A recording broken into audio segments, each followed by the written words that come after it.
நாட்டு சேவைக்கு அர்ப்பணிக்கிறது நான் முடிவு பண்ணிட்டேன். நார்மலா சினிமால பாக்குறத விட ஜாஸ்தியான அட்வென்ச்சர் ஆக்ஷன் நாங்க வந்து பார்த்தோம். ஆர்மியை பொறுத்த வரைக்கும் என்ஜினியர்ஸ் அப்படிங்கிறவங்க ஃபைட்டிங் சைட்லயும் இருப்பாங்க, நான் ஃபைட்டிங் சைட்லயும் இருப்பாங்க. ஸோ நான் வந்து சூஸ் பண்ணது காம்பேட் என்ஜின். அது ஃபைட்டிங் சைடில் போகணுங்கிற அந்த ஆசையினால இன்ஜினியராக இருந்தாலும் ஃபைட்டிங்கும் சேர்ந்து இந்த இதில் வாய்ப்பு கிடைக்குங்கிறதுனால அதில் வந்து நான் ஜாயின் பண்ணேன். ஓகே, எனக்கு எந்த பேக்ரவுண்டும் கிடையாது சார். நான் ஒரு இன்ஜினியரிங் படிக்கிறேன். இல்லை, இப்போ நான் இப்போ தான் ஆர்ட்ஸ் அண்ட் சயின்ஸ் காலேஜில் ஜாயின் பண்ணியிருக்கேன்.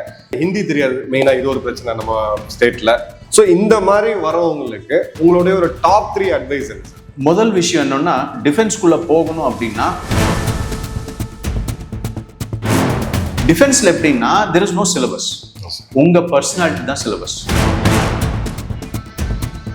காலேஜ் படிக்கிற ஸ்டூடெண்ட்டுக்கு எப்போ சார் ஸ்டார்ட் பண்ணணும் ப்ரிப்பரேஷன்? எக்ஸாம், அது பிறகு எஸ்எஸ்பி எப்போ ஸ்டார்ட் பண்ணணும்? ஒரு நாளைக்கு எவ்வளோ இன்வெஸ்ட் பண்ணணும்? நான் இது ஸ்கூல்ல இருந்து உங்களுக்கு சொல்றேன். ஏன்னா அதான் முதல் படி.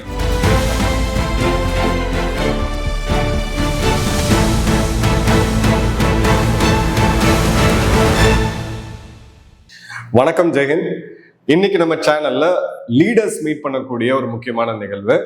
லீடர்ஸ் அப்படின்றதுல மிலிட்டரி லீடர்ஷிப் ரொம்ப ரொம்ப ஸ்பெஷல். நூற்றுக்கணக்கான இமெயில்ஸ், கமெண்ட்ஸ், ஆயிரக்கணக்கில் நம்ம சேனல்ல ரெகுலரா வருது. அப்படின்னா இன்னைக்கும் மாணவர்கள் ராணுவத்துல எப்படி சேரணும், இல்லை ஒரு ஐஏஎஸ் அதிகாரி ஆகணும்னா எப்படி, அதற்கான அவேர்னஸ், எங்களுக்கு எதுவுமே தெரியாது, எங்க இருந்து ஆரம்பிக்கணும் அப்படின்ற அந்த கேள்வி வருது. ஸோ அந்த கேள்வியை நான் சொல்றதை விட ஒரு எக்ஸ்பர்ட், அதுவும் ஒரு மிலிட்ரியில 30 வருடத்துக்கு மேல பணிபுரிஞ்ச ஒரு ஹை மெரிட் ஆஃபீஸர் சொன்னா நல்லா இருக்கும். அப்படிப்பட்ட ஒரு ஆளுமையை தான் இன்னைக்கு நம்ம சந்திக்கிறோம். திரு கர்னல் CST சுவாமி சார் அவர்கள். வணக்கம் சார். ஜெயஹிந்த் சார். வணக்கம் Madan. Jai Hind sir.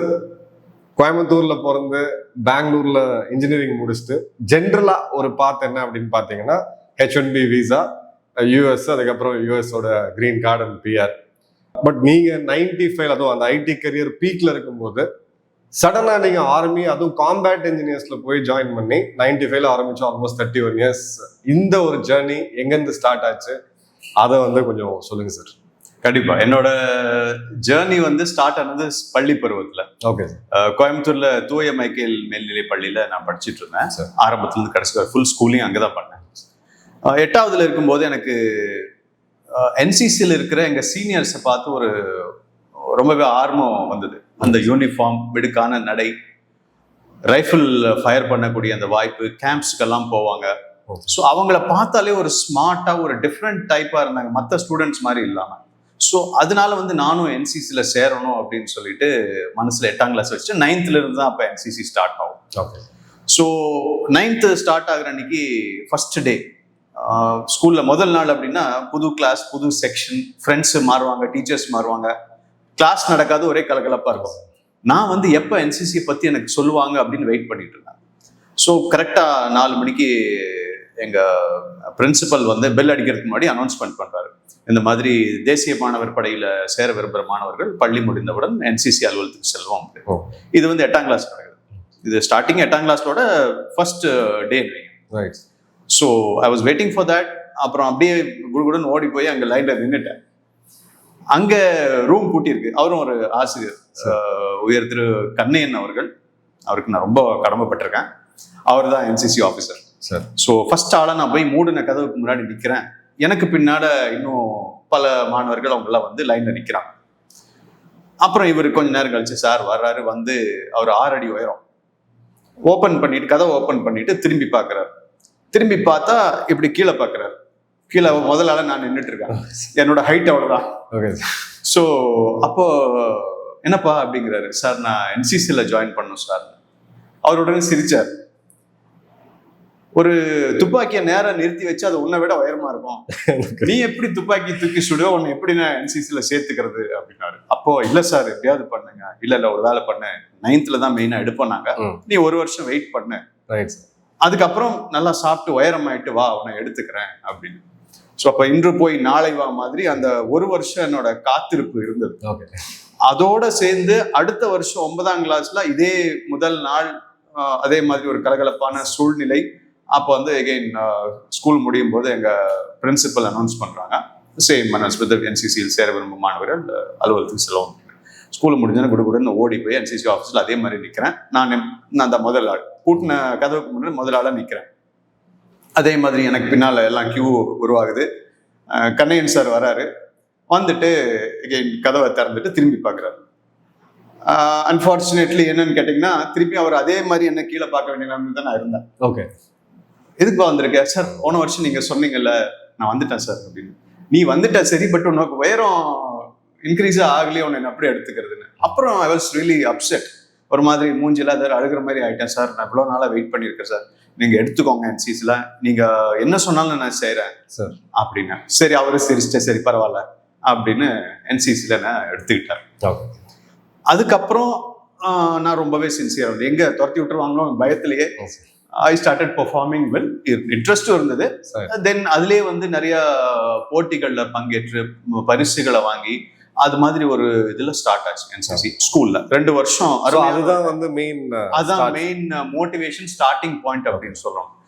But engineering முடிச்சுட்டு அப்பவுமே அந்த தர்ஸ்ட் இருந்துச்சு. ஏன்னா பெங்களூர் என்ஜாய்மெண்ட், பார்ட்டி, பப்பிங். ஏன்னா அதுக்கப்புறம் ஜெனரலா இந்த டெஸ்டினேஷன் இஸ் அமெரிக்கா அப்படின்றது இருக்கும். ஆமா, பட் அங்க இருந்து that instinct was there sir உங்ககிட்ட. அந்த ஆமா, ஏன்னா நான் காலேஜ் வந்து எனக்கு தமிழ்நாட்டுல கெமிக்கல் இன்ஜினியரிங் கிடைச்சது. Okay sir. ஸோ அப்போ வந்து கெமிக்கல்ல வந்து ஆர்மிக்கு வேகன்சி கிடையாது. ஓகே. ஸோ நான் வந்து ஆர்மிக்கு போகணும்னு அப்பவே முடிவு பண்ணிட்டேன். ஸ்கூல்ல இருக்கும் போதே எனக்கு பயிற்றுவிப்பாளர்கள் ஆர்மில இருந்து வருவாங்க.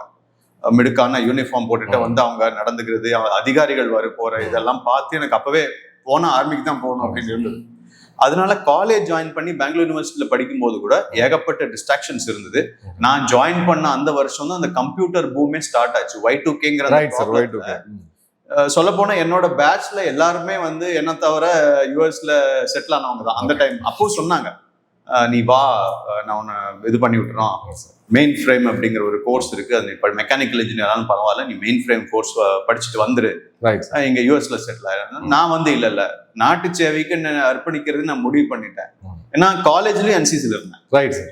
அதுவும் ஒரு உத்வேகம், ஊக்கத்தை கண்டினியூஸா எனக்கு அந்த எப்படி சொல்றது, அந்த உறங்கும் போது வருவதில்லை கனவு, உன்னை உறங்க விடாமல் செய்வதுதான் கனவுன்னு டாக்டர் அப்துல் கலாம் ஐயா அவர்கள் சொன்ன மாதிரி அந்த கனவு, அந்த நெருப்பு எனக்குள்ள எரிஞ்சுக்கிட்டே இருந்தது. Right sir. அதனால கல்லூரி படிப்புல மத்த அப்கோர்ஸ் நான் வந்து சுத்தமா வந்து எந்த விதமான ஸ்டூடெண்ட் லைஃப்கான என்ஜாய்மெண்ட்டையும் பண்ணலன்னு சொல்ல மாட்டேன். I enjoy my time. At the same time இதுதான் நமக்கு அப்படிங்கிற ஒரு உறுதியோட இருந்ததுனால எந்த விதமான ஒரு டைவர்ஷன்ஸும் இல்லாம என்னால பெர்ஃபார்ம் பண்ண முடிஞ்சது. இதுல வந்து என்னோட என்சிசி பயிற்றுவிப்பாளர், அகைன் கர்நாடகா டைரக்டரேட்ல இருந்து வந்த பயிற்றுவிப்பாளர்கள், அதிகாரிகள், அவங்களும் நிறைய எனக்கு சப்போர்ட் பண்ணாங்க. ஸோ அப்படி பார்த்தீங்கன்னா அந்த நெருப்பு அணையாம வச்சிருந்தது ஒரு இது. அந்த 8th கிளாஸ், அந்த 8th இருந்து ஆரம்பிச்சது நெருப்பு. ஆக்சுவலா சொல்ல போனா இன்னைக்கும் அந்த நெருப்பு அணையாம இருக்கு. Right sir. எங்கிட்டு ரிட்டையர் ஆயிடுவோமோ, ரிட்டையர் ஆயிடக்கூடாது, இந்த யூனிஃபார்ம் எப்பவுமே இருக்கணுங்கிற ஒரு ஃபீலிங் கூட இருந்துகிட்டே இருக்கு. Right sir. சார் ரொம்ப இன்ட்ரெஸ்டிங். பட் இன்னைக்கு உங்களுக்கு எவ்வளவு டிஃபிகல்ட்டா இருந்துச்சு அந்த ஃபேஸ்? அதாவது நீங்க காலேஜ் முடிச்சுட்டு எக்ஸாம் கிளியர் பண்ணணும், எஸ்எஸ்பி இருக்கு, எத்தனை ஃபர்ஸ்ட் அட்டெம்ப்ட்ல கிளியர் பண்ணீங்களா? அந்த ஜர்னி ஒரு எப்படி சொல்லுங்க. கண்டிப்பா சொல்றேன். அதாவது காலேஜ்ல படிக்கும் போதே அந்த மிலிட்ரியில சேரணுங்கிற அந்த தாக்கம், அதுக்கான ஊக்கம், அடுத்து காலேஜ் முடியும் போது அந்த இதுக்கு போகணும் அப்படிங்கிறது கண்டிப்பா இருந்ததுங்க. ஸோ நான் என்ன பண்ணுவேன்னா, லீவ்ல வந்து கோயம்புத்தூருக்கு வருவேன். செமஸ்டர் ஹாலிடேஸ்ல லீவ்ல வருவேன். ஃபைனல் செமஸ்டர் ஹாலிடேல வந்து எனக்கு வந்து இனி அப்ளை பண்ண வேண்டியது எல்லாம் அந்த டைம் பிளான் வந்து ஒரு மைண்ட்ல இருந்தது. பட் இதை பத்தி சொல்றதுக்கு யாரும் இல்லை. ஒரு லிமிட்டா தான் என்சிசி பயிற்றுவிப்பாளர்கள் வந்து ஒரு அளவுக்கு தான் அவங்களால சொல்ல முடியும். அதுக்கு மேலே எனக்கு அந்த தேவை இருக்கு, தெரிஞ்சுக்கணும் எப்படி ரிட்டன் எக்ஸாம் எப்படி ஃபேஸ் பண்ணணும், எஸ்எஸ்பி இன்டர்வியூன்னா என்ன அப்படிங்கிறத பத்தி தெரிஞ்சுக்கணும் அப்படின்னு. ஸோ கோவையில் வந்து எங்க வீடு வந்து ராஜவீதியில நாங்க இருந்தோம். ஸோ அப்போ வந்து எங்க அம்மாட்ட பேசிட்டு இருக்கும்போது இந்த மாதிரி எனக்கு இன்ட்ரெஸ்ட் இருக்கு அப்படின்னா அவங்க என்ன சொன்னாங்க, நீ வேணா ஒன்று பண்ணு, கோயம்புத்தூர்ல இருந்து ஒரு 15 கிலோமீட்டர் தூரத்துல மதுக்கரைங்கிற இடத்துல ஒரு ராணுவ முகாம் இருக்கு, நீ அங்க வேணா போய் யார்கிட்ட கேட்டுப்பாரு அப்படின்னா. நான் டவுன் பஸ்ஸை பிடிச்சிட்டு போயிட்டு அந்த ராணுவ முகாமுக்கு முன்னாடி இறங்கி ஒரு நாள் போய் நின்னேன். உள்ள பார்த்தா கேட் எல்லாம் பூட்டியிருக்கு, கார்ட்ஸ் நின்றுட்டு இருக்காங்க துப்பாக்கியோட.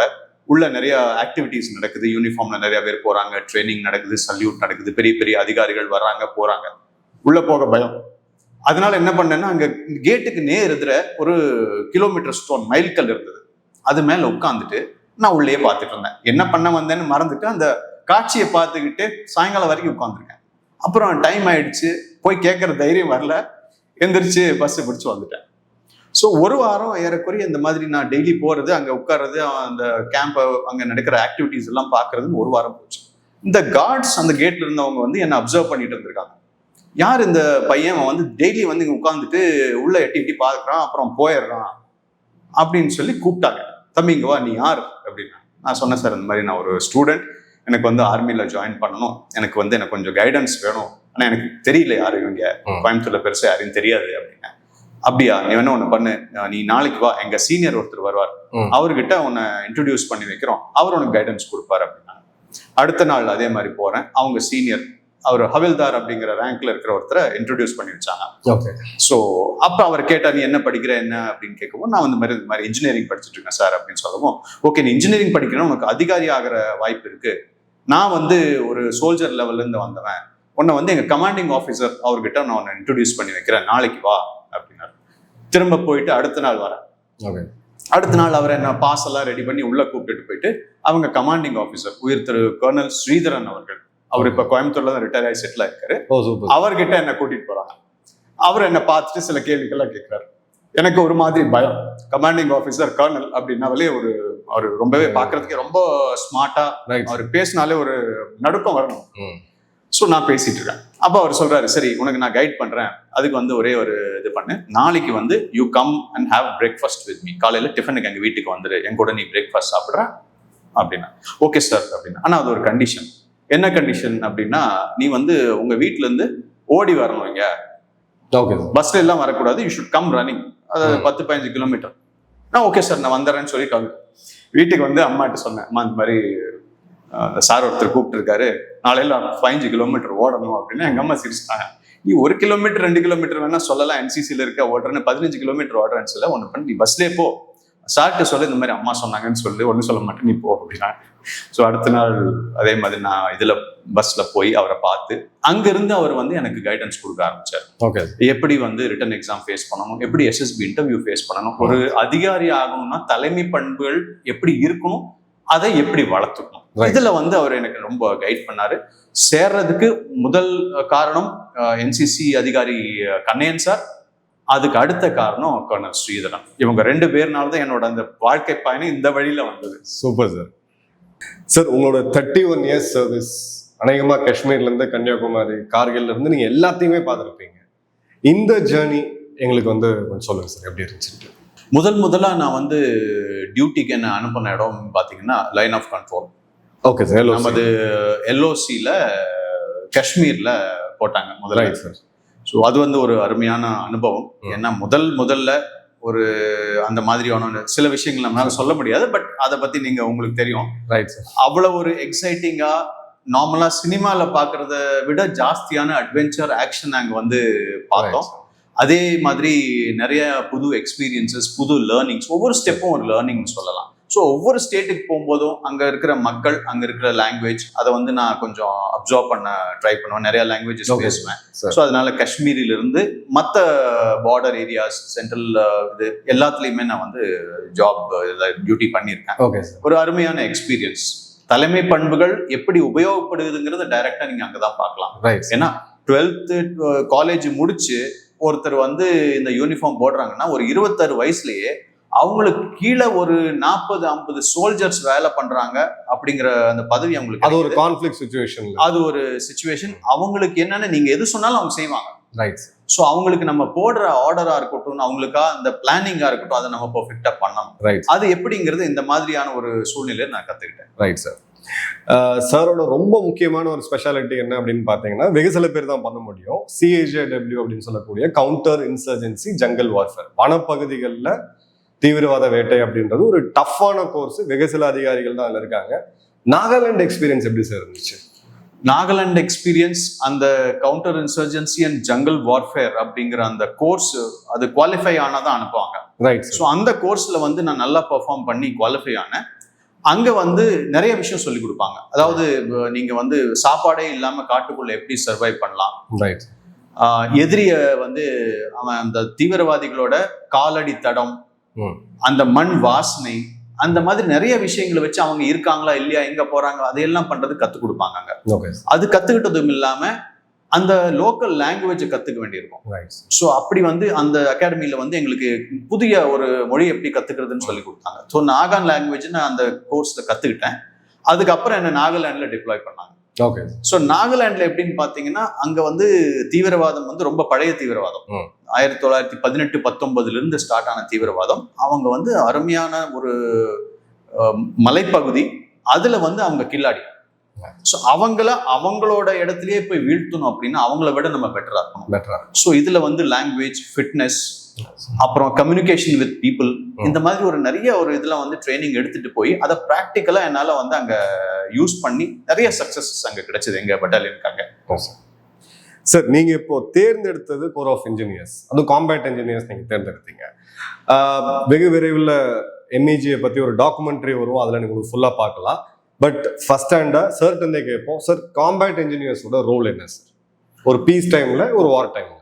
ஓகே, ஆர்மியை பொறுத்த வரைக்கும் என்ஜினியர்ஸ் அப்படிங்கிறவங்க ஃபைட்டிங் சைட்லயும் இருப்பாங்க, நான் ஃபைட்டிங் சைட்லயும் இருப்பாங்க. கோர் ஆஃப் என்ஜினியர்ஸ் சிக்னல்ஸ், இவங்க வந்து ஃபைட்டிங் சைட்ல இருக்கிற engineers. Okay sir. Corps of EME வந்து சப்போர்ட்டிங் சைட்ல இருக்கிற என்ஜினியர்ஸ். ஸோ நான் வந்து சூஸ் பண்ணது காம்பேட் என்ஜினியர். அது ஃபைட்டிங் சைட்ல போகணுங்கிற அந்த ஆசையினால, இன்ஜினியரா இருந்தாலும் ஃபைட்டிங்கும் சேர்ந்து இந்த இதுக்கு வாய்ப்பு கிடைக்குங்கிறதுனால அதுல வந்து நான் ஜாயின் பண்ணேன். ஸோ காம்பேட் என்ஜினியர்ஸ் அப்படின்னு என்னன்னு கேட்டீங்கன்னா, இன்ஃபென்ட்ரி, அதாவது காலாட்படையோட எல்லா வேலைகளும் அவங்க செய்யணும். அதை தவிர வார்ஃபீல்ட்ல வந்து குண்டுகளை வந்து செயலிழக்க செய்யறது, புதுசா குண்டுகளை உருவாக்குறது, இம்ப்ரவைஸ்ட் எக்ஸ்ப்ளோசிவ் டிவைஸ் அப்படின்னு சொல்லுவாங்க. அதை வந்து செயலெடுக்க செய்யறது, எனிமி வச்சது நம்ம புதுசா வந்து உருவாக்கவும் செய்யலாம். அதே மாதிரி கண்ணி வெடிகள், நம்ம பார்டர் ஏரியால என்னன்னு பாத்தீங்கன்னா anti personnel mine and anti tank mines, 2 விதமான கண்ணி வெடிகள் இருக்கும். அதாவது ஹியூமன் பீங்ஸ்க்காக ஒரு கண்ணி வெடி, அப்புறம் பெரிய வெஹிக்கிள்ஸ் அது கண்ணி வெடிகள் இருக்கும். அந்த கண்ணி வெடிகளை வச்சு எதிரியை வராம தடுக்கிறதும் எங்க வேலை. ஃபைட்டிங் ஃபோர்ஸஸ், அதாவது நாம இன்னொரு நாட்டுக்குள்ள ஊடுருவி போறோம் அப்படின்னா படைகளுக்கு தடையா இந்த கண்ணி வெடிகள் இருக்கும். இந்த கண்ணி வெடிகளை எடுத்து அந்த ஃபைட்டிங் ஃபோர்ஸஸோட சேர்ந்து உள்ள போய் ஃபைட் பண்றதுதான் எங்க வேலை. அதாவது first to enter the battle field and last to leave the battle field அப்படிம்பாங்க. அதாவது வார் நடக்கிறதுக்கு முன்னாடியே நாங்க வந்து காம்பேட் இன்ஜினியர்ஸ் பேட்டில் ஃபீல்டுக்குள்ள போயிடுவோம். வார் முடிஞ்சதுக்கு அப்புறம் தான் நாங்க வெளியே வருவோம். So it's a very challenging task. உங்களுக்கு ஒரு சின்ன விஷயம், இப்ப சமீபத்துல போன வருடம் நடந்த வயநாட்டுல ஒரு பெரு வெள்ளம் ஏற்பட்டு ஒரு பெரிய இயற்கை பேரழிவு ஏற்பட்டுச்சு. அந்த இடத்துல ஒரு கிராமம் கம்ப்ளீட்டா கட் ஆஃப் ஆச்சு. அந்த கிராமத்தை இதையும் கனெக்ட் பண்றதுக்கு ஒரு பிரிட்ஜை வந்து போட்டாங்க. அந்த பிரிட்ஜை போட்டது காம்பேட் இன்ஜினியர்ஸ். சார் அதை பத்தி கேட்போம். சார், அந்த இன்சிடென்ட் பத்தி சொல்லுங்க சார். ஆமா, இப்போ நாங்க வந்து சண்டை போடுறதுங்கிறது வந்து எங்க பிரைமரி ஜாப். அதாவது நாட்டுக்கு வெளியிருந்து வரக்கூடிய எதிரிகள், அவங்களோட டெக்னிக்ஸ், அதை முறியடிச்சு நாட்டை காக்குறது, அதே மாதிரி அவங்கள தோற்கடிக்கிறது, இதுதான் primary job. At the same time எங்களுக்கு வந்து செகண்டரி ரோலும் இருக்கு. அதாவது நாட்டுக்குள்ள எந்த விதமான பேரிடர் வந்தாலும் அந்த நாட்டுக்குள்ள இருக்கிற சில சிஸ்டம்ஸ் சில சமயம் வந்து ஓவர்வெல்ம் ஆயிடும். ஒரு மிகப்பெரிய எதிர்பாராத கிளவுட் பர்ஸ்ட் மாதிரியோ வெள்ளம் மாதிரியோ வந்தா நமக்கு இருக்கிற நார்மல் செட்டப் வந்து அதை எதிர்கொள்ள முடியாது. அதுக்கு வந்து ராணுவ இன்ஜினியர்ஸோட தேவை வரும். ஸோ வயநாட்டுல நடந்தது எப்படின்னு பாத்தீங்கன்னா, இந்த கிளவுட் பர்ஸ்ட்னால, வெள்ளத்தினால பலவிதமான சேதங்கள் ஏற்பட்டது. அதுல மெயின் சேதம் என்னன்னு பாத்தீங்கன்னா, அந்த கட் ஆஃப் ரோட்ஸ் வந்து கட் ஆஃப் ஆகுறது. அதாவது ஒரு பகுதியும் இன்னொரு பகுதியும் இணைக்கிற ரோடோ பிரிட்ஜோ ஏதோ கட் ஆஃப் ஆயிட்டு நடுவுல தண்ணி போகுது அப்படின்னா அதை வந்து ஒரு சேலஞ்சிங்கான சிச்சுவேஷனா மற்ற டிபார்ட்மெண்ட்ஸ்னால பண்ண முடியாது. நாங்க வந்து அதுக்கு ஸ்பெஷலிஸ்ட் எக்யூப்மெண்ட் வச்சிருக்கோம், ஸ்பெஷலிஸ்ட் ட்ரைனிங் வச்சிருக்கோம். எது வந்தாலும் சமாளிக்கக்கூடிய அந்த மன உறுதி இருக்கு. ஸோ அதை வச்சு நாங்க வந்து ஆன் வார் ஃபூட்டிங் நாங்க வந்து எங்ககிட்ட வந்து டிஸ்மேண்டில் பண்ணக்கூடிய பிரிட்ஜஸ் இருக்கு, மெக்கானிக்கல் பிரிட்ஜஸ் இருக்கு. அதை வந்து யூஸ் பண்ணி அங்க வந்து அந்த மக்களை காப்பாற்றணும். அந்த ரெஸ்கியூ எலிமெண்ட்ஸ் வந்து அந்த ஏரியாவுக்கு போறது கூட முடியாம இருக்கு. அந்த பிரிட்ஜ் தான் போட்டதுனாலதான் மற்ற டிபார்ட்மெண்ட் வந்து போய் மக்களை காப்பாத்தி கொண்டு வர முடிஞ்சது. அது ரொம்ப சேலஞ்சிங்கான ஒரு சவால் அப்படின்னு சொல்லலாம். அட் த சேம் டைம் அது வந்து மனசுக்கும் ரொம்ப திருப்தியான ஒண்ணு. ஏன்னா எவ்வளவோ உயிர்களை நாங்க காப்பாத்திருக்கோம். சர்ட்ட அந்த வார்த்தை கேள்விப்பீங்க, நிம்மதி அப்படின்றது. அந்த இடத்துல பிசிக்கலா போய் இருந்தவங்க, அங்க இருக்கக்கூடிய பிடபிள்யூடி, மாநிலத்துடைய நிர்வாகம், யாராலையுமே எதுவுமே பண்ண முடியல. அங்கதான் காம்பேட் இன்ஜினியர்ஸோட ரோல் அப்படின்றது வருது. இன்னைக்கு நம்ம நாட்டுல ஒரு சின்ன குழந்தை போர்வெல்ல வெளில ஆரம்பிச்சு மலை சரிவில் ஆரம்பிச்சு மேக சரிவில் ஆரம்பிச்சு எல்லாத்தையுமே பண்றது அப்படின்னு பாத்தீங்கன்னா காம்பேட் இன்ஜினியர்ஸ் எப்பயுமே முன்னாடி நிற்பாங்க. இப்போ ரொம்ப ரொம்ப ஒரு இம்பார்ட்டன்டான பாட்டுக்கு நம்ம வரப்போறோம். ஒரு லீடர் அவரோட ஜேர்னியை வந்து நம்ம மேஜரா இப்போ கேட்டோம். அவர் சொல்லாத விஷயங்கள் என்ன அப்படின்னு பாத்தீங்கன்னா, சார் நானும் கோவிட் டைம்ல பேசிட்டு இருக்கும்போது உலகமே முடங்கி போயிருந்தது. மாணவர்களை எப்படி ஊக்குவிக்கலாம், அதுவும் குறிப்பா தமிழ்நாட்டில இருந்து மாணவர்களை எப்படி இராணுவத்துக்கு கொண்டு வர்றது, அந்த தேச சிந்தனைக்கு எப்படி கொண்டு வர்றதுன்னு சொல்லி நிறைய டிஸ்கஷன் பண்ணும்போது ஆன்லைன்ல ஒரு செஷன் பண்ணோம். அதுல அவரோட இந்த கோயம்புத்தூர்ல இருந்த இந்த டைம்லயே பாத்தீங்க அப்படின்னா எண்ணற்ற மாணவ மாணவிகள் இன்னைக்கு முப்படைகள்ல அதிகாரிகளா போய் ஜாயின் பண்ணியிருக்கிறாங்க. ஸோ அந்த கோச்சிங் எக்ஸ்பர்டைஸ் மட்டும் இல்லாம அந்த மென்டர் பண்ணி எந்த இடத்துல, அதாவது ஒரு குக்கிராமத்துல இருக்கக்கூடிய ஒரு மாணவனை கூட எடுத்து தன்னோட குழந்தை அளவுக்கு தத்தெடுத்து அவனை வந்து ஒரு கரை சேர்க்கறது அப்படின்றது, அது அவரோட போட்ட யூனிஃபார்முக்கு இதை பண்ணணும்னு அவசியம் கிடையாது. But we always say leaders make leaders. So அந்த ஜேர்னியை பத்தி சார்கிட்ட பேசுவோம். சார், இது வரைக்கும் எவ்வளவு பேரை நீங்க மோட்டிவேட் பண்ணிருக்கீங்க சார்? எத்தனை பேர் இப்ப சர்வீஸ்ல இருக்காங்க சார்? 100 கணக்குல இருப்பாங்க மதன். ஆனா நான் அதை கணக்கு வச்சுக்கல. ஓகே. ஏன்னு கேட்டீங்கன்னா, இதை வந்து நான் ஒரு ஆத்மார்த்தமா பண்ணேன். நான் வந்து ஜாயின் பண்ணும்போது எனக்கு கிடைச்ச உதவி அதெல்லாம் பார்த்து அதை விட பல மடங்கு நமக்கு அடுத்த ஜெனரேஷன்ஸ் கிடைக்கணுங்கிற ஒரு இதோட நான் வந்து கைடன்ஸ் கொடுத்துட்டு நிறைய பேர் 100 கணக்குல ஆயிருக்காங்க. என்ன அப்படின்னு கேட்டீங்கன்னா, நம்ம தமிழ்நாட்டுல இதை பத்தின அவேர்னஸ் கொஞ்சம் கம்மி. ஒண்ணு பயந்துக்கிறாங்க, இன்னொன்னு எந்த மாதிரி இருக்குமோ எப்படியோங்கிற அந்த ஒரு அவேர்னஸ் இல்லாம இருக்காங்க. அந்த அவேர்னஸ் கொடுத்து இவங்களுக்குள்ள உள்ள தலைமை பண்புகள் எல்லா ஸ்டூடெண்ட்ஸ் கிட்ட இருக்கும். ராணுவத்துக்கு தேவையான தலைமை பண்புகள் எதுன்னு அவங்க கிட்ட ஐடென்டிஃபை பண்ணி அவங்கள மென்டர் பண்ணி அவங்கள வந்து இந்த ரிட்டன் எக்ஸாம் ஆகட்டும், இன்டர்வியூ ஆகட்டும், அதை எதிர்கொள்ள வைக்கிறது தான் என்னோட இதுவரைக்கும் வேலையா இருந்துச்சு. அதுல நிறைய ஸ்டூடெண்ட்ஸ் பெனிஃபிட் ஆயிருக்காங்க. இப்போ எனக்கு ஒரு 2500 ஸ்டூடெண்ட்ஸ் இருக்காங்க. மெயினா நான் வந்து என்சிசில இருந்து என்னோட ஜேர்னி ஸ்டார்ட் பண்ணனால அந்த என்சிசி ஃப்ரெட்டர்னிட்டிலேயே நிறைய என்னோட ஸ்டூடெண்ட்ஸ் இருக்காங்க. அவங்களுக்கு இப்போ நான் ட்ரைனிங் கொடுத்துட்டு இருக்கேன். சார், இப்போ நமக்கு ஆக்சுவலா பாத்தீங்கன்னா நம்ம சேனல்லேயே உங்களுக்கே தெரியும், நூற்றுக்கணக்கான மெசேஜஸ் வரும். எங்களால் எல்லாத்துக்கும் பர்சனலைஸ் ரிப்ளை பண்ண முடியல. ஒரு ப்ராப்ளம் என்ன அப்படின்னு பாத்தீங்கன்னா, தமிழ்நாட்டில் இப்போ ஐபிஎஸ் ஐஏஎஸ்க்கு நூற்றுக்கணக்கான அகாடமிஸ் இருக்கு. ஏன்னா ஒரு இடத்துக்கு தேவைப்படுது, எல்லாராலையும் தனியாக கிளியர் பண்ண முடியாது, அந்த கோச்சிங்ன்றது தேவைப்படுது. இப்போ நீங்க ஓய்வு பெற்ற பிறகு அப்படி ஏதாவது ஒரு ஐடியா இருக்கு சார்? ஏன்னா இன்னைக்கு தமிழ்நாட்டில் கோச்சிங் சென்டர்ஸ் அப்படின்றது 1-2 தான் இருக்கு. மேக்சிமம் பாத்தீங்கன்னா பெங்களூர் போவாங்க, இல்லை டெல்லி போகக்கூடிய சூழ்நிலை தான் இருக்கு. நம்ம மாணவர்களுக்கு அப்படி ஏதாவது ஒரு ஐடியா இருக்கா சார்? உங்க கோச் பண்றது ஒரு ஃபார்மலைஸ்டா பண்றதுக்கான ஒரு... இப்போ நான் இருக்கிறது தேசிய மாணவர் படையோட கோவை குழும தலைமையகம். Right sir. இப்போ நான் டியூட்டில என்சிசி குரூப் ஹெட் குவார்ட்டர் டியூட்டில இருக்கேன் சார். இப்போ நாங்க எங்க என்சிசி குரூப்ல என்ன பண்ணிருக்கோம் அப்படின்னா, என்சிசி கேடட்ஸ்க்கு வந்து கேம்ப்ஸ் நடக்கும் போதும் மற்ற அகாடமிக் இதுல போயும் அவங்களுக்கு போய் நான் வந்து மோட்டிவேஷன் லெக்சர் கொடுத்து அதுல யார் இன்ட்ரெஸ்ட் காட்டுறாங்களோ அவங்கள ஆபீஸ்லயே வச்சு நாங்க வந்து கிளாஸஸ் நடத்தி கண்டினியூஸா பண்ணிருக்கோம். இதுல வந்து என்சிசில இல்லாதவங்களும் வந்து சேர்றாங்க. யாரும் எங்களுக்கு அந்த கல்வி யாருக்கு வேணா கொடுக்க. கண்டிப்பா சார். என்சிசியா இருந்தா கொஞ்சம் அவங்களுக்கு அது விவரம் தெரிஞ்சிருக்கும். பட் மற்ற பசங்களும் வர்றாங்க. அவங்களுக்கு வந்து இந்த ட்ரைனிங்கை ஏற்கனவே கொடுத்துட்டு இருக்கோம். இனி என்னோட இது என்னன்னா, ரிட்டையர் ஆனாலும் சரி, உயிருள்ள வரைக்கும் இந்த சேவையை கண்டினியூஸா செய்யணுங்கிறதா என்னோட குறிக்கோளா இருக்கு. கண்டிப்பா இந்த விதத்துலதான் நானும் யோசிச்சுட்டு இருக்கேன். ஒரு ஃபார்மலைஸ்ட் வேல வந்து ஒரு தமிழ்நாட்டுல ஒண்ணு கூட இல்ல சார். அதான் கண்டிப்பா அது பண்ற மாதிரி தான் எனக்கு பிளானிங் இருக்கு சார். சார், இப்போ இந்த என்சிசி நீங்க கோவையில இருக்கும்போது மாணவர்கள் எங்க இருந்து சார் வராங்க? கோயம்புத்தூர் சரௌண்டிங், கொங்கு மாவட்டத்துல இல்ல சார் சவுத்ல இருந்து? இந்த டெமோகிராஃபி எப்படி சார்? டெமோகிராஃபி மெயினா பாத்தீங்கன்னா நான் கொங்கு மண்டலம். Okay sir. பட் சென்னையில இருந்தும் எனக்கு ஸ்டூடெண்ட்ஸ் இருக்காங்க. இப்ப கூட என்னோட சென்னை வர்றதுக்கு முன்னாடி 1 மாசம் என்கிட்ட ஹாலிடேல வந்து அவங்க ரிலேட்டிவ்ஸ் வீட்ல வந்து தங்கிட்டு என்கிட்ட படிச்ச ஸ்டூடெண்ட்ஸ் சென்னையில இருந்து 2 பேர் இருக்காங்க. ஆல் ஓவர் தமிழ்நாட்டுல இருந்து இருக்காங்க, ஈவன் நார்த்ல இருந்து இருக்காங்க. Okay sir. ஸோ எல்லாரையும் நான் வந்து இது பண்ணி அவங்களுக்கு கைடன்ஸ் கொடுத்துட்டு இருக்கேன் சார். இப்போ ஒரு அடிப்படை சில கேள்விகள் சார், இதெல்லாமே மக்கள் நம்ம கிட்ட கேட்கறது. எனக்கு எந்த பேக்ரவுண்டும் கிடையாது சார். நான் ஒரு இன்ஜினியரிங் படிக்கிறேன், இல்லை இப்போ நான் இப்போதான் ஆர்ட்ஸ் அண்ட் சயின்ஸ் காலேஜில் ஜாயின் பண்ணியிருக்கேன். இப்போ நீங்கள் சொன்ன மாதிரி ஹைட்டு எனக்கு தெரியாது, ஹைட் கரெக்டாக இல்லையா அப்படி. எனக்கு ஹிந்தி தெரியாது மெயினாக, இது ஒரு பிரச்சனை நம்ம ஸ்டேட்டில். அதுக்கே பயந்துக்கிறாங்க நிறைய பேர். ஹிந்தி தெரியல, அங்கே போனால் ஹிந்தி பேச வேண்டியது இருக்கும். ஸோ இந்த மாதிரி வரவங்களுக்கு உங்களுடைய ஒரு டாப் 3 அட்வைஸ் என்ன சார்? முதல் விஷயம் என்னன்னா, டிஃபென்ஸ்குள்ள போகணும் அப்படின்னா அது வந்து தலைமை பண்புகளுக்கான ஒரு இடங்கிறது அவங்களுக்கு தெரியணும்.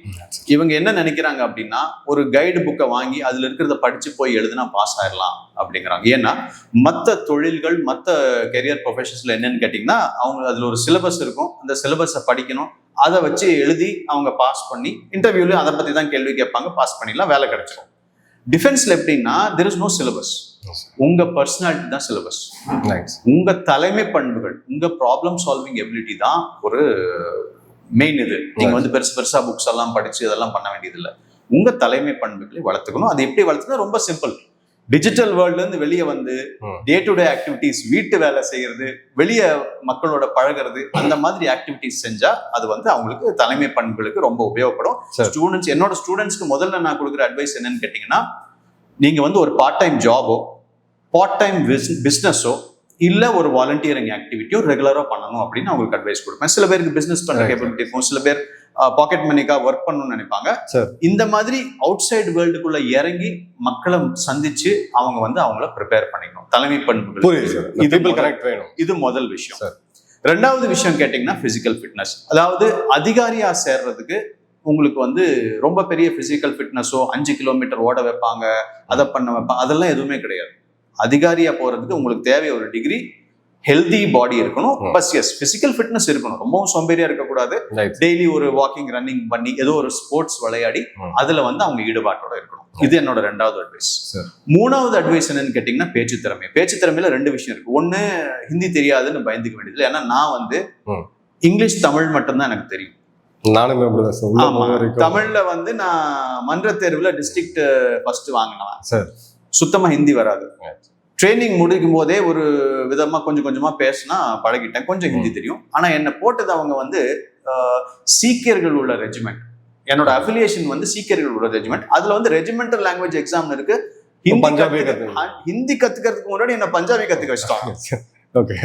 சோ முடியாதுன்னு எதுவும் கிடையாது. மொழிங்கிறது ரொம்ப ஈஸி கத்துக்கிறது, கொஞ்சம் முயற்சி பண்ணா கத்துக்கலாம். அதனால இவங்க வந்து ஹிந்தியை பத்தி பயப்படக்கூடாது, இங்கிலீஷ் நாலேஜ் கொஞ்சம் வச்சுக்கணும். ஏன்னா நாடு முழுவதும் இருக்கிற மக்களுக்கு பிரைமரி கம்யூனிகேஷன் பாத்தீங்கன்னா இங்கிலீஷ், ஹிந்தி கொஞ்சம் போனா ஆட்டோமேட்டிக்கா வந்துடும். அதுவும் ஒரு தொடர்பு மொழி தானே, எல்லாருமே லாங்குவேஜ் ஆஃப் கம்யூனிகேஷன். அதனால இவங்க வந்து கம்யூனிகேஷன்ல கொஞ்சம் கான்சென்ட்ரேட் பண்ணணும், பயப்படக்கூடாது. சரி, இந்த மாதிரி கிராமத்துல இருந்து எதுவுமே தெரியாது, சுத்தமா 2 வார்த்தை கூட இங்கிலீஷ் பேச தெரியாத இருந்த ஸ்டூடெண்ட்ஸ் கூட இன்னைக்கு என்ன மாதிரி அதிகாரிகளா இருக்காங்க. இந்த 3 விஷயம் அவங்க வந்து ஃபாலோ பண்ணாலே ஐ திங்க் அவங்க வெற்றி அடைஞ்சிருவாங்க. சார், இன்னொரு ஸ்பெசிஃபிக்கான ஒரு கேள்வி சார். ஏன்னா இன்னைக்கு பெண்களுடைய பங்களிப்பு ராணுவத்துல அப்படின்றது ஆல்மோஸ்ட் அவங்க எல்லா இடத்துலயுமே இப்ப இருக்கிறாங்க. பெண்களுக்கு ஸ்பெஷலா இந்த ஒரு 3 காரணங்களுக்காக நீங்க ராணுவத்தை வந்து ஒரு கரியரா சூஸ் பண்ணணும் அப்படின்னு சொன்னா எதை சொல்வீங்க சார்? டாப் 3 மோட்டிவேஷன் ஃபேக்டர்ஸ் என்னவா சார்? ஓகே, பெண்களுக்காகன்னு செப்பரேட் 3 வந்து சொல்ல வேண்டியதுன்னு நினைக்கிறேன். ஆணும் பெண்ணும் சரிநிகர் சமானம். இவங்களுக்கு இருக்கிற அதே leadership qualities, capabilities, physical fitness girls boys 2 பேருக்குமே இருக்கு. ஸோ அவங்க என்ன பயந்துக்கிறாங்கன்னா, வாழ்க்கை ரொம்ப கஷ்டமா இருக்குமோ, ரொம்ப இதா இருக்குமோன்னு. அது நான் சொல்ல விரும்புறது என்னன்னா, பெண்களுக்கு ஏறக்குறைய ஈக்குவல் ஆப்பர்ச்சுனிட்டி இருக்கு. எல்லா டிபார்ட்மெண்ட்லயும் பெண்கள் இருக்காங்க. அதுல சில நேரடியாக சண்டை போடக்கூடிய சில டிபார்ட்மெண்ட்ஸ்ல மட்டும் இப்போதைக்கு பெண்கள், இன்ஃபென்ட்ரில இல்ல, ஃபைட்டிங் ரிலேட்டட்ல பெண்கள் இல்ல, மத்த எல்லா டிபார்ட்மெண்ட் இருக்காங்க. அவங்க ரொம்ப சிறப்பா செயல்படுறாங்க. அதனால பெண்கள் கண்டிப்பா இந்த ராணுவ சேவைக்கு, நாட்டு சேவைக்கு முன் வரணும். அவங்களுக்கு நிறைய சேலஞ்சிங் வாய்ப்புகள் இருக்கு, அருமையான சம்பளம், ஃபெசிலிட்டிஸ் எல்லாம் கேட்டீங்கன்னா இவ்வளவு ஃபெசிலிட்டிஸ் இருக்கான்னு ஆச்சரியப்படுவாங்க. சார், இப்போ ஒரு 3 ஸ்ட்ரீம் இருக்குல்ல சார். ஒன்று +2 முடிச்சு NDA மூலியமா போறது, இன்னொன்று வந்து நான் டிகிரி, அதாவது நான் இன்ஜினியரிங் டிகிரி கிராஜுவேட்ஸ் வந்து CDS மூலியமா போறாங்க. இதுக்கு ஒரு எப்போ இப்போ காலேஜ் படிக்கிற ஸ்டூடெண்ட்டுக்கு எப்போ சார் ஸ்டார்ட் பண்ணுங்க ப்ரிப்பரேஷன், எக்ஸாம், அது பிறகு SSP எப்போ ஸ்டார்ட் பண்ணும்? ஒரு நாளைக்கு எவ்வளோ இன்வெஸ்ட் பண்ணுவோம் சார் அவங்களோட ரெகுலர் படிப்பு? நான் ஸ்கூல்ல இருந்து உங்களுக்கு சொல்றேன், ஏன்னா அதான் முதல் படி. Right sir. அதாவது 12வது முடிச்சதுக்கு அப்புறம் நேஷனல் டிஃபென்ஸ் அகாடமி அப்படிங்கிற எக்ஸாம், அதே மாதிரி டெக்னிக்கல் என்ட்ரி ஸ்கீம்னு இன்னொரு TS, அதுக்கப்புறம் நேவி டெக்னிக்கல் என்ட்ரி, 3 என்ட்ரி இருக்கு. அதுக்கு வந்து இவங்க 10th முடிச்சோன்னே ரிட்டன் எக்ஸாமுக்கு ப்ரிப்பேர் பண்ண ஆரம்பிச்சிடலாம். ஸோ என்னன்னு கேட்டீங்கன்னா, உங்களுக்கு ஜாஸ்தி டைம் இதுல செலவு பண்ண வேண்டியதில்லை. இவங்க 12th வரைக்கும் என்ன சிலபஸ் படிக்கிறாங்களோ அதே தான் NDA எக்ஸாம்லயும் வரப்போகுது. என்ன, இவங்க ஸ்கூல்ல எழுதுறது வந்து டிஸ்கிரிப்டிவ், அதாவது எக்ஸாம்ல எழுதி பாஸ் பண்றது. அந்த மெத்தடு. இங்க வந்து மல்டிபிள் சாய்ஸ் கொஸ்டின், அவ்வளவுதானே. சப்ஜெக்ட் அதே தான். கொஞ்சம் கொஞ்சமா டெய்லி ஒரு மணி நேரம் பண்ணாலே இந்த 2 வருஷம் ஒரு ஸ்டெடியா பண்ணா போதும். கடைசி நேரத்துல வந்து இவங்க ஒரு ஃபுல் ஃபிளெஜ்டா நான் ப்ரிப்பேர் பண்ண போறேன், 1 மாசம் பண்ணேன் 2 மாசம் பண்ணேன் அப்படிங்கும்போது ஓவர்லோட் ஆயிரும். அவங்களால பெர்ஃபார்ம் பண்ண முடியாது. ஸ்லோவா 10+2 லெவல்ல போறதுக்கு 10th முடிச்சுன்னா அவங்க ஆரம்பிக்கலாம். Okay sir. Degree sir? Degree வந்து டிகிரி ஃபைனல் இயர் வர்றது, அதாவது 2வது ஒரு normal BA BSc BCom degree அப்படின்னா, அதாவது நார்மல் நான் இன்ஜினியரிங் அண்டர் கிராஜுவேட் டிகிரி அப்படின்னா இவங்க செகண்ட் இயர் முடியும் போதே ப்ரிப்பரேஷனை ஆரம்பிச்சிடலாம் ரிட்டன் எக்ஸாம்க்கு. இன்ஜினியரிங் இருக்கவங்களும் ஃபைனல் இயர் வந்த உடனே ஆரம்பிக்கலாம்.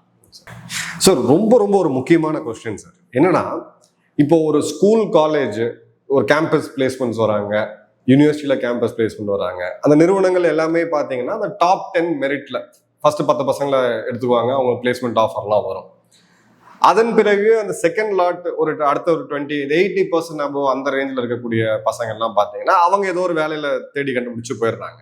பட் இந்த சங்க் ஒரு 50% அடுத்த வரக்கூடியவங்க, இவங்களை வந்து அந்த கேம்பஸ் பிளேஸ்மெண்ட்ல இருக்கக்கூடிய நிறுவனங்கள் கண்டுக்கிறது கிடையாது. பேரண்ட்ஸும் ஸ்ட்ரகிள் ஆகுறாங்க, ஐயோ படிக்க கஷ்டம், பையனுக்கு வேலை இல்லை, பொண்ணுக்கு வேலை இல்லை அப்படின்ற அந்த இது இருக்கு. பசங்களுக்குமே அந்த ப்ரெஷர் இருக்கு. இன்னைக்கு நான் என்ன பண்ணுவேன் அப்படின்னு தெரியாம அவங்க ஃப்ரீலான்சிங்கா பல விஷயங்கள்லாம் பண்றாங்க.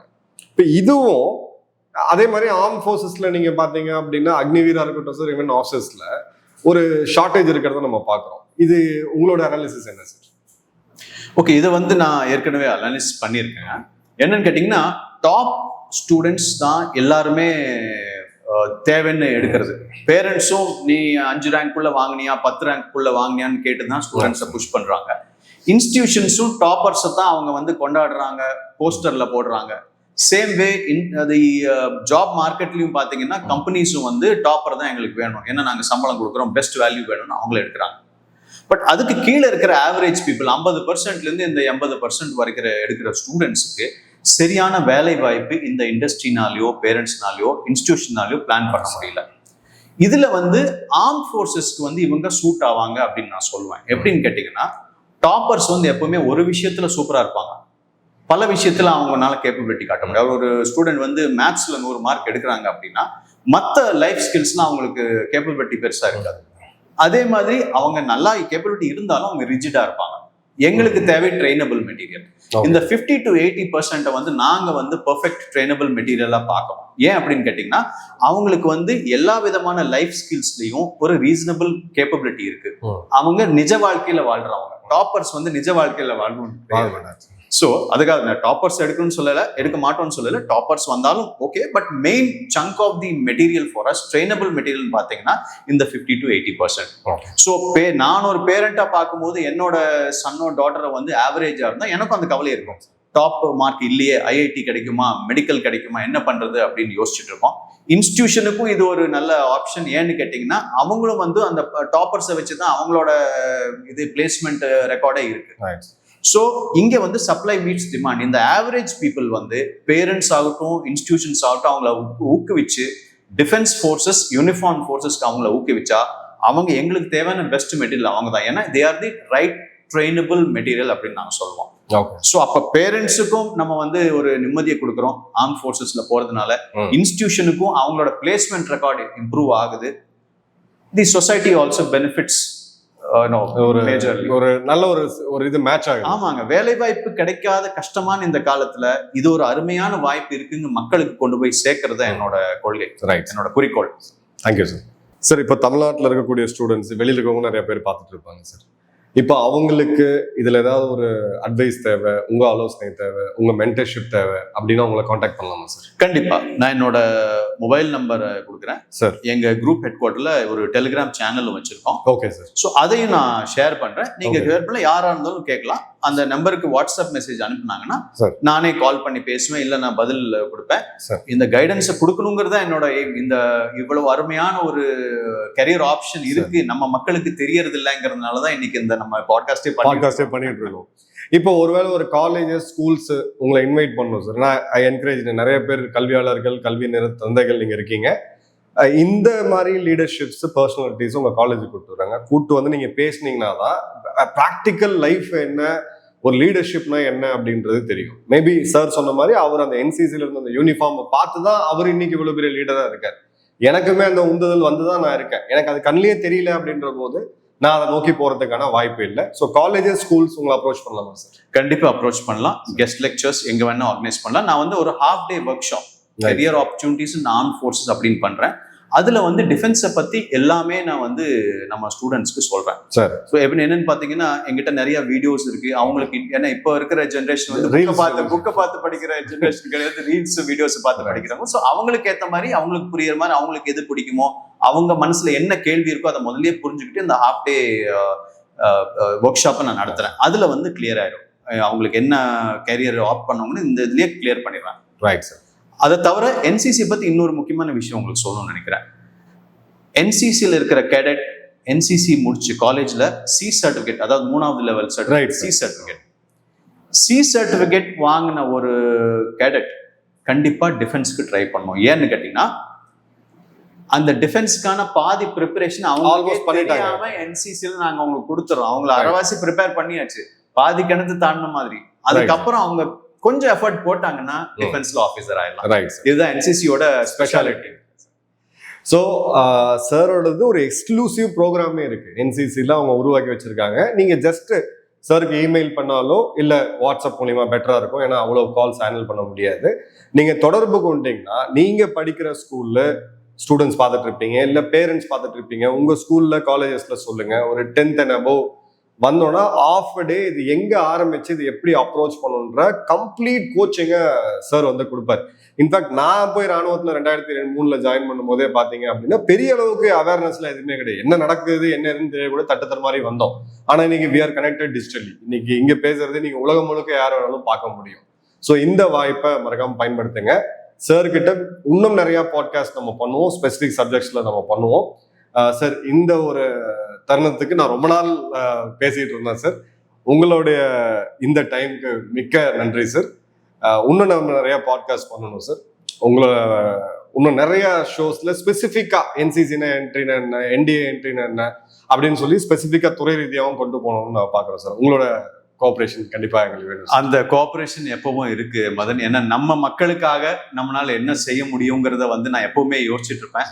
இந்த வாய்ப்பு கிடைச்சதுக்கு எனக்கு நீங்க ரொம்ப அருமையான வாய்ப்பு எனக்கு கொடுத்துருக்கீங்க. ரொம்ப நன்றி.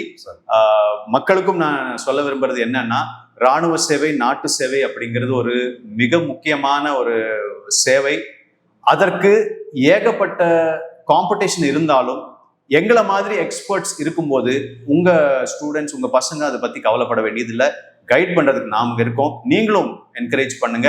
நாட்டு சேவையை விட மரியாதைக்குரிய ஒரு தொழில் இந்த நாட்டுல வேற எதுவும் இருக்க முடியாது. நன்றி, வணக்கம். நன்றி சார். ஜெயின் சார்.